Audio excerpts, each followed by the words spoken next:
हाल्नुस् न मुद्दा, म तयार छु मुद्दा खेप्न। कुन मुद्दा हाल्नुहुन्छ हाल्नुस्, सुरुवात गर्नुस् मुद्दाको। र मुद्दा हाल्ने जुन भड्की दिनेहरू तिनीहरूलाई म आज जवाब दिन्छु। प्रमाण भन्दै हुनुहुन्थ्यो होइन, मुद्दा हाल्ने। ल पहिलो मुद्दा यहाँबाट हालौँ। पहिलो मुद्दा आज म देखाइरहेको छु। यो गाडी कुन चाहिँ दूतावासको हो, यो गाडी कसको हो? र राति 12 बजे एउटा दूतावासको गाडी माननीय प्रधानमन्त्रीको निवास बालुवाटारमा के गर्न जान्छ? ल अब त्यो प्रमाण मसँग नमाग्नुस्, अब प्रधानमन्त्रीज्यूसँग प्रमाण माग्नुस् न। अब एउटा कुरा देखाउनुस्, यो टिओबी यो जुन फोटो छ यसमा जुन पिस्तोल छ, पिस्तोल यो के का लागि हो? प्रदर्शनमा हामी सहभागी बोलायौ रे अनि हामी त्यहाँ शान्तिपूर्ण प्रदर्शनमा साथ दिन गयौँ रे।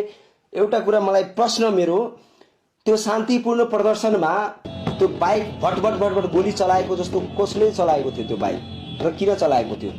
त्यो के गर्न गएको हो? त्यो प्रश्नहरू आज हरेक नेपालीले सोध्नेछ। अर्को तेस्रो प्रमाण, दुईटा प्रमाण भयो। अब तेस्रो प्रमाण, एकजना जेनजीका भाइलाई एकजना संस्थाको मान्छेले टेलिफोनमा थर्काएका छन् र मन्त्री हामी नै बनाउँछौँ, नेताहरूलाई मुद्दा लगाउँछौँ भन्ने कुराहरू जुन गर्नुभएको छ त्यसको रेकर्ड छ। कसलाई चाहियो? आधिकारिक व्यक्ति को हुनुहुन्छ? मसँग माग्नुहोस्। आधिकारिक व्यक्ति जो कोहीलाई पनि म दिदिनँ। कसैलाई चाहियो भने म सुनाइदिन सक्छु। तपाईहरुलाई लाग्छ यो पनि बकवास हो भने ल आवाज मात्रै सुन्नुस् है, आवाज मात्रै म तपाईहरुलाई सुनाइदिन्छु।